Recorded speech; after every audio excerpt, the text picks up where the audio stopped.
बाकियों अराजनीतिक ने अपनी मासिक पंचायत सयाना तहसील प्रांगण में आयोजित की, जिसकी अध्यक्षता भगवाना सिंह लोधी ने की तथा संचालन हीरालाल शर्मा ने किया।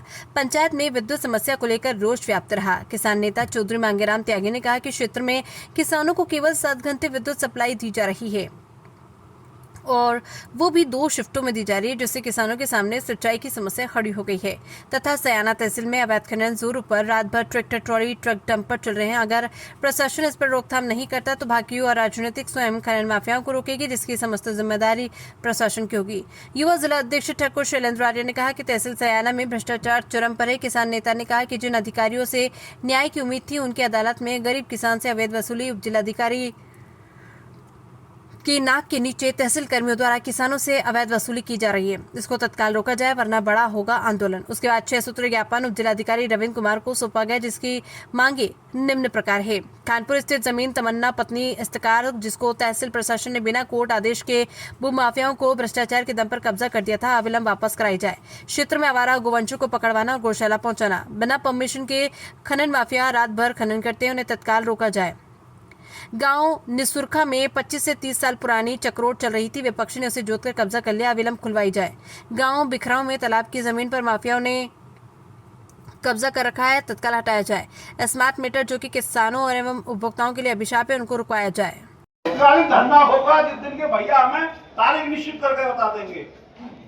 अनिश्चितकालीन धरना रहेगा और अनिश्चितकालीन धरना आप जानते हो कैसा रहता, किसी दिन कुछ, किसी दिन कुछ, किसी दिन कुछ, किसी दिन कुछ। हमने वो धरना भी देखा कि 20 आदमियों से 20 चंद्रकला, हमारे त्यागी जी ने 20 चंद्रकला जो डीएमटी के चला डीएम धोती हैकर सिंगार उन लेडीज जैसा हमारे लक्ष्मीबाई का रूप और पीएम को भैया ने मात्र 20 लोगों के द्वारा अंदर नहीं घुसने दिया था। उधर आना बोल रही थी और फिर जब कमाई तो ओढ़ा लिया संक्रांत का कि मुझे खिचड़ी खाने आना।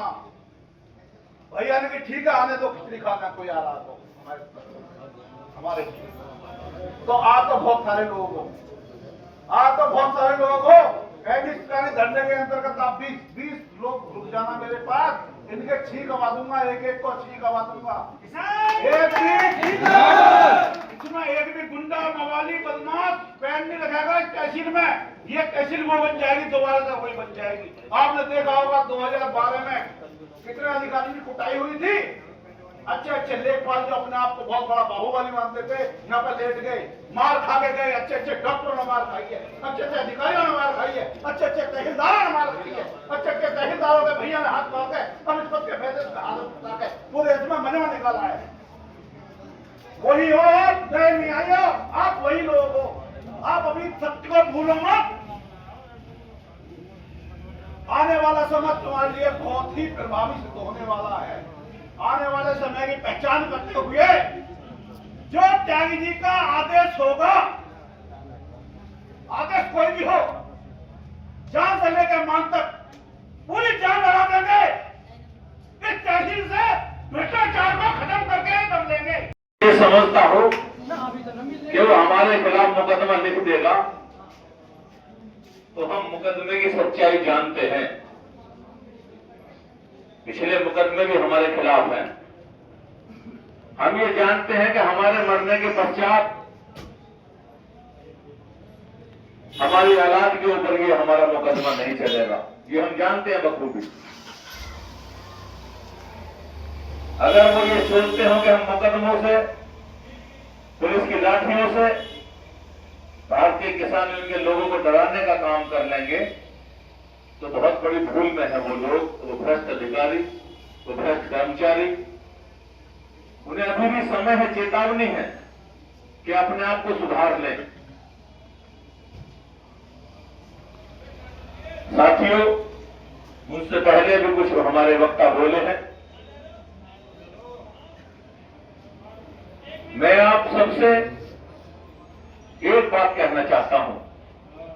हमसे पूर्व वक्ता ने कहा कि लाठी बंदूकें निकाल लो,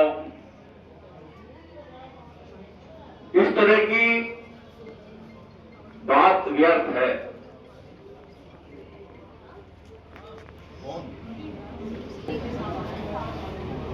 बहुत मिल लेंगे उनसे, कल मिल लेंगे, बता दीजिए।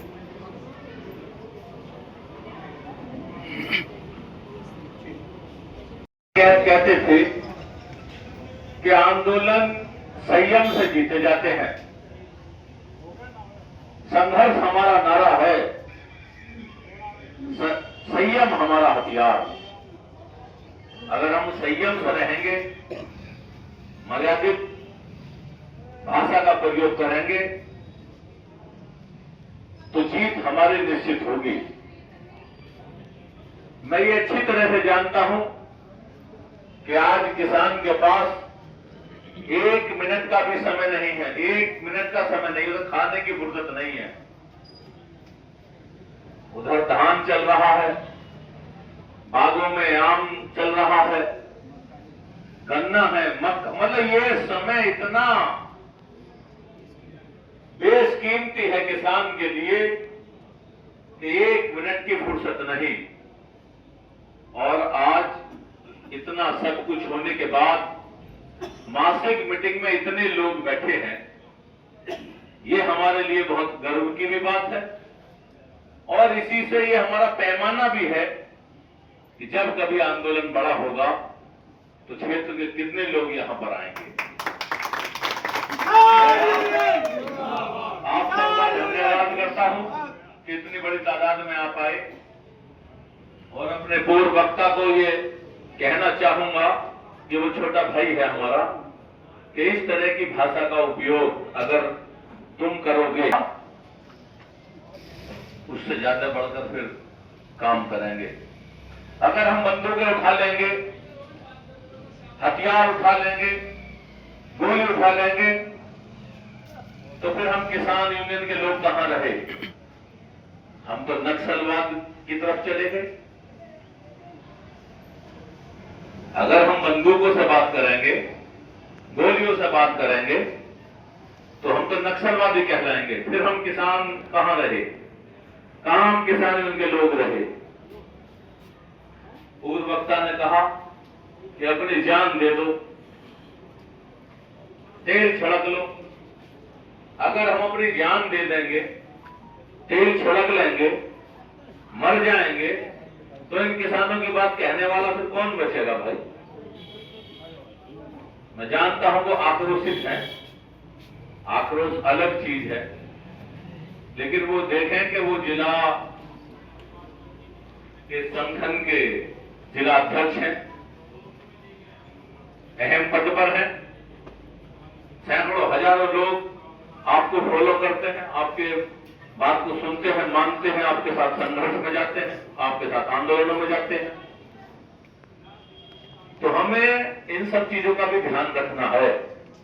लेकिन ये बात भी सत्य है कि अगर कहीं भ्रष्टाचार, बेईमानी, किसान के साथ अभद्रता, उसका उत्पीड़न, मजदूर का उत्पीड़न, किसी गरीब व्यक्ति का उत्पीड़न, अगर तहसील, थाना अथवा अस्पताल, ब्लॉक, किसी भी सरकारी संस्था में अगर होता है,